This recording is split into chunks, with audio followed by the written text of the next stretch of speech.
વિજય રૂપાણીના દીકરા ગાંધીનગર પહોંચ્યા છે। ઋષભ રૂપાણી અમેરિકાથી ગાંધીનગર પહોંચ્યા, જેમાં ભાજપના નેતાઓ અને મંત્રીઓ રૂપાણીના નિવાસસ્થાને પહોંચ્યા છે।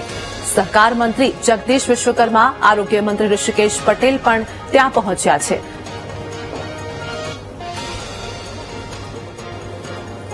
આજ મુદ્દે મારી સાથે મેહુલ દેસાઈ લાઈવ જોડાઈ ગયા છે। વિજય રૂપાણીના દીકરા હાલ ગાંધીનગર ખાતે પહોંચ્યા છે, અનેક નેતાઓ પણ ત્યાં તેમના નિવાસસ્થાને પહોંચ્યા છે। રાજકોટમાં પણ રાજકીય શોક જાહેર કરવામાં આવ્યું છે। જી મેહુલ।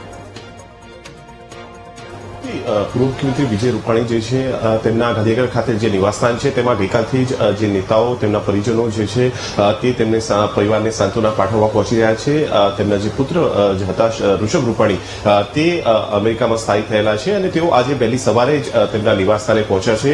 સવારે 4 વાગે તેઓ તેમના નિવાસસ્થાને પહોંચ્યા છે અને ત્યારબાદ સિનિયર જે નેતાઓ જે છે તે પણ તેમને ત્યાં તેમના નિવાસસ્થાને સાંત્વના આપવા માટે પહોંચી રહ્યા છે। આજે વહેલી સવારે આરોગ્ય મંત્રી ઋષિકેશ પટેલ તથા સહકાર મંત્રી જગદીશ વિશ્વકર્મા છે તે તેમના નિવાસસ્થાને પહોંચ્યા હતા। તેમને પરિવારની સાથે તેમની મુલાકાત કરી છે, ઋષભ રૂપાણી સાથે પણ તેમની મુલાકાત કરી છે।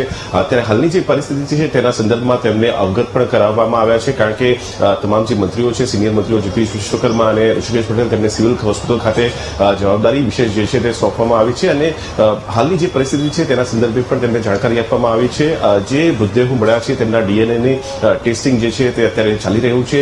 તેમના જે પરિજનો છે તેમના પણ સેમ્પલ લેવામાં આવી રહ્યા છે, તેમનું પણ સાથે ટેસ્ટિંગ જે છે તે કરવામાં આવનાર છે।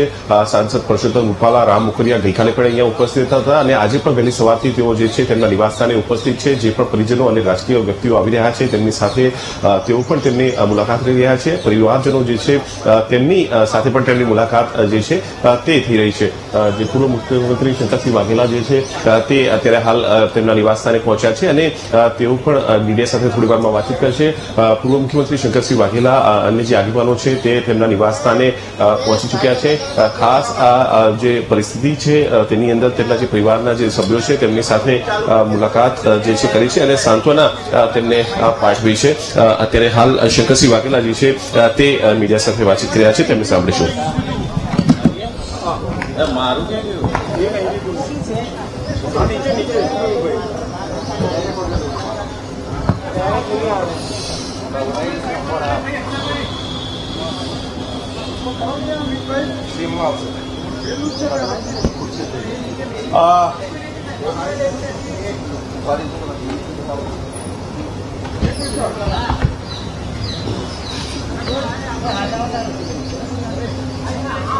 आज ये बन्यू ये जे हादसा हुआ, वो विसावदर में तो मैं विसावदर जूनागढ़ था और न मानने वाली बात कि विजय रूपाणी भी उसमें थे और टेक ऑफ के समय ऐसा हादसा हो वेरी इम्पॉसिबल, बहुत कम केसेस में ऐसा होता है। मैं उसको ह्यूमन एरर कहता हूँ। यहाँ आते ही रात को 9 बजे साइट पर गए, होम मिनिस्टर हमारे हर्ष संघवी भी वही थे, तो देखा हमने कि हॉस्टल के स्टूडेंट जो थे जिसके ऊपर ये गिरा वहीं से बॉडी निकाल रहे थे रात को 9 साढ़े 9 बजे तक भी, बियॉन्ड इमेजिनेशन। ये सुनने के बाद ऐसा लगा कि कॉमर्शियल फ्लाइट जो है इनका कॉमर्शियल रिटर्न की अपेक्षा होती है, तो इंस्पेक्शन इसका सही हो, बार बार हवाई जहाज का मुलायजा लिया जाए और इनके ऊपर स्ट्रांगली जो नियमन लगना चाहिए वो लगना चाहिए। और मैंने ये भी कहा कि टेक ऑफ और लैंडिंग के समय जहाँ पॉपुलेशन हो, थिक पॉपुलेशन लोग रहते हो, वहाँ डायरेक्शन बदल दिया जाए। अभी भी जैसे मेघाड़ी नगर साइड में टेक ऑफ लैंडिंग न हो, उधर ईस्ट की साइड में हो, नया रनवे बनाया जाए और आने वाले दिनों में नए जितने भी एयरपोर्ट बने उसके देने बाय कम से कम 5-10 किलोमीटर में रेसिडेंशियल एरिया का अलाउ न किया जाए और